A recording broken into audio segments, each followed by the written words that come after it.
안녕하세요. 군사덕복입니다. 우크라이나가 러시아군을 상대로 전방위적으로 우세한 모습을 보이고 있지만 지금도 전선에서 싸우고 있는 젤렌스키 우크라이나 대통령을 보면 걱정되는 점이 하나 있었습니다. 젤렌스키 대통령은 러시아군 특수부대가 처리해야 할 제1목표이며 러시아 최강의 특수부대인 스페츠나츠가 얼마나 무시무시한지는 워낙 유명하기 때문인데요.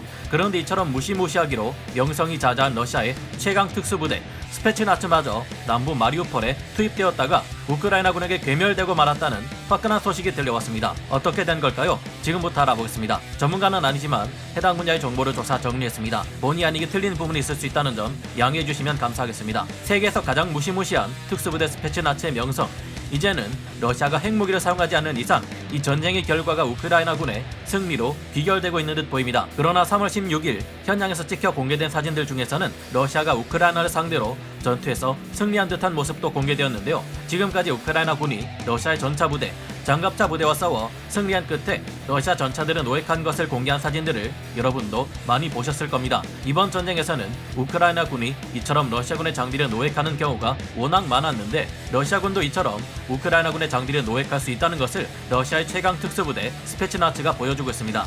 스페츠나츠는 러시아 연방 및 독립국가연합 소속국가에서 다양한 군 소속기관에 배속되어 있는 특수부대들을 지칭하는 단어인데요. 일반적으로 스페츠나츠 하면 러시아에서 규모가 가장 크고 질이 가장 우수한 러시아 특수부대들을 명칭하는 말입니다. 이들은 냉전 시기 군사정보국 GRU의 통제를 받으며 나토와 같은 서구의 전략시설물에 대한 정보 수집, 종심이 깊은 정찰과 파괴, 후방 교란, 유인 납치 및 암살 등의 임무를 수행한 이들로 이전까지 베일에 쌓여있었지만 냉전이 종식된 후에야 그 전모가 알려진 이들인데요. 이들은 여러 실전 기록에서 잔혹하고 무시무시한 면모를 보였고 과격한 훈련과 시범으로 유명합니다. 훈련 장면을 보면 완전 액션 영화를 찍고 있습니다. 이들 스페츠나츠는 1968년 프라하의 봄 당시 8월 20일 밤에 AN2 수송기를 통해 프라하에 잠입, 밤새 공항과 방송국 등을 점령하고 프라하에서 소련에 저항할 만한 인사들을 모조리 해치운 적이 있습니다. 당시 아침에 일어나 보니 거리에 붉은 깃발이 휘날리고 소련 전차가 지나가더라는 일화는 유명하죠. 소련 아프가니스탄 전쟁에서는 투입된 지 하룻밤도 지나지 않아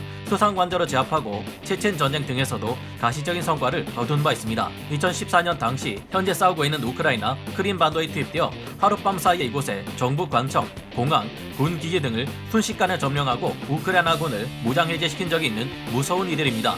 그런데 이런 무서운 스페츠나츠를 우크라이나군이 단숨에 제압해버렸다는 기가 막힌 소식이 들려왔는데요. 러시아 최강 특수부대 스페츠나츠가 우크라이나군에게 손쉽게 제압당한 이유, 어떻게 된 일인지 이번 우크라이나 전쟁에서 스페츠나츠는 큰 활약을 하지 못한 채 괴멸되고 말았다고 합니다. 최근 러시아군은 마리우폴에서 격렬히 싸웠지만 점차 우크라이나군의 공격에 의해 포위망이 뚫릴 위기에 처해 있었습니다. 급기야 이 같은 상황을 타개하기 위해 러시아에서는 3월 14일에서 3월 15일 동안 마리우폴 동부와 서부 지역에서 대규모 공세에 나섰다고 하는데요. 심지어 이들은 러시아 최강의 특수부대인 제22 독립근위 스페츠나츠 여단을 투입했다고 우크라이나 총참모부와 현재 여러 외신 보도들에 의해서 알려졌습니다. 날로 거세지는 우크라이나군이 최근 마리우폴 북부에 러시아군 포위망을 돌파하는 데 성공했고 이곳을 시내 아군 지역과 연결하는 데 성공하자 러시아군은 시간연에서 밀리는 양상을 보이기 시작했다고 하는데요. 러시아가 대대급의 스페츠나츠 특수부대를 투입한 이유는 이 같은 전투 양상을 뒤집기 위함이었다고 합니다. 이를 위해 투입된 제22 독립근위 스페츠나츠 여단은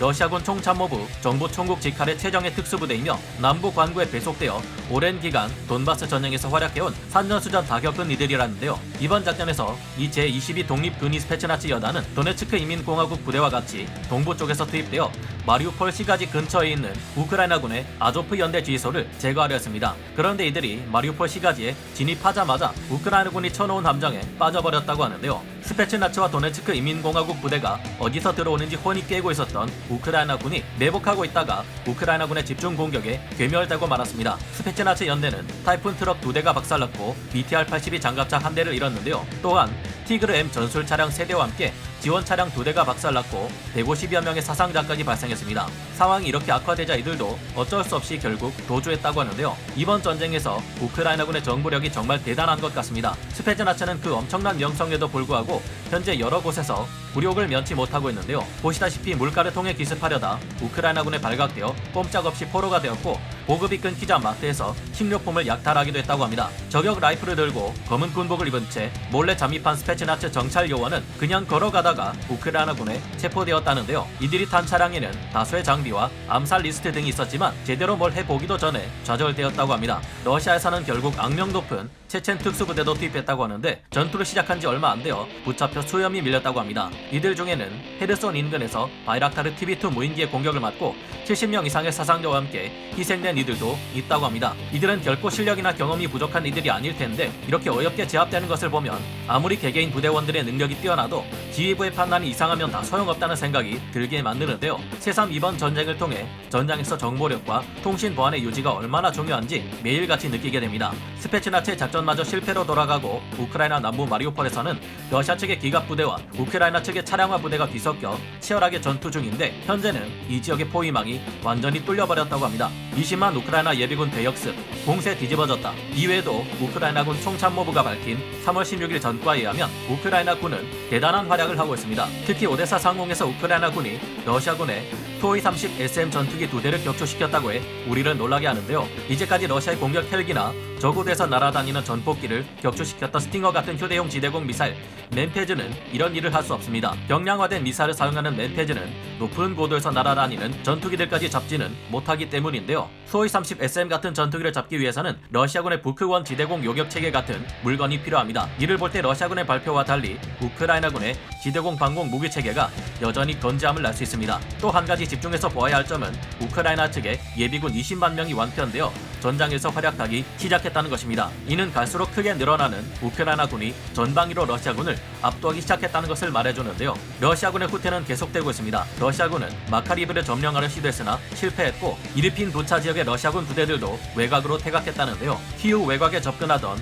러시아 보급부대 이동 표시선이 굉장히 희미해진 것을 전황을 표시한 지도에서 볼 수 있는데 이를 보아 이제 키우를 남서쪽으로 우회 기동하며 지원하려던 러시아군은 모두 괴멸되었다는 것을 알 수 있습니다. 체르니히우 주변에 있던 러시아군들이 시가지로 들어오려다가 자꾸 큰 피해를 입자 이들은 우크라이나 도시 외곽에서 자주 곡사포, 다연장 로켓 등을 사용해 누가 맞든 상관하지 않고 비인도적인 잔혹한 포격을 일삼아왔는데요. 그러나 얼마 전에 원래 가지고 있던 무인기와 조달 물자로 도착한 지원용 드론과 조합된 포병부대, 특수부대 게릴라 병력들이 민간인들의 제보를 이용해 드디어 체르니히우를 비롯해 도시 바깥에서 비인도적인 포격을 퍼붓던 악마 같은 러시아군들을 응징하고 있습니다. 이 때문에 우크라이나 도시로 퍼부어지던 러시아군의 포격이 많이 잦아들었는데요. 그 영향인지 미콜라이우 일대에서도 러시아군의 공세가 약화되었다고 합니다. 이어서 우크라이나군의 제93 디게와 여단이 국경 지역에 있는 우크라이나의 영토인 수미 지역을 일부 탈환하는 성과를 거뒀다고 합니다. 국경 지역의 수미조차 러시아군이 이처럼 끝끝내 장악하지 못하고 탈환당했다는 것은 그들의 활약이 우크라이나군에 비해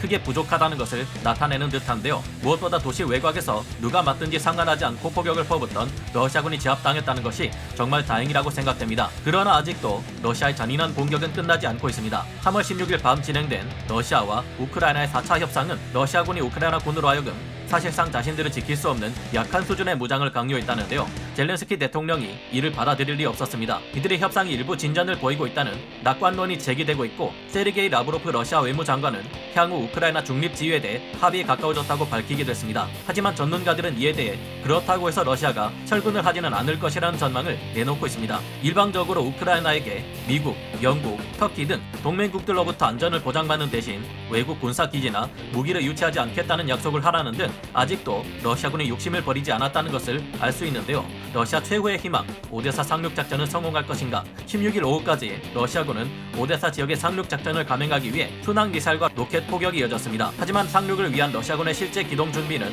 아직 감지되지 않고 있고 이미 우크라이나군은 오데사 지역에 방어선을 구축한 상태라고 합니다. 러시아 측은 상륙작전을 통해 한두 개 대대 전술단을 상륙시킬 능력을 가지고 있다는데요. 이 정도로는 요새화된 오데사 지역에 우크라이나 방어망을 뚫기는 역부족일 것으로 벌써부터 예상되고 있습니다. 러시아군의 사전 포격에 의해 오데사 오데사 지역의 방어망이 일부 파괴되는 것은 막을 수 없겠지만 이 지역의 우크라이나군은 상륙하게 될 러시아 대대 전술단에 비해 3배에서 5배의 병력을 갖추고 요새화된 오데사에서 방어에 유리한 위치를 점하고 러시아군을 상대하게 될 텐데 8척의 상륙함만으로 뭔가 할 수 있을 것이라고는 생각하기 어려운 듯합니다. 참고로 스테츠나츠를 피해 달아난 우크라이나군은 대전차 로켓들을 두고 도망갔지만 자세히 보면 현장에 놓여있는 장비 중에는 제블린 미사일의 탄약만 보입니다. 우크라이나군은 멀쩡한 최신 장비를 두고 달아난 러시아군과 달리 제블린 대전차 미사일의 발사기만큼은 들고 도망간 것이죠. 전쟁에서 사기, 정보력, 통신체계와 철통 같은 보안의 유지, 군 장병들에 대한 제대로 된 처우, 빈틈없이 짜여진 철저한 작전 계획과 전술 등이 얼마나 중요한지 새삼 깨닫게 됩니다.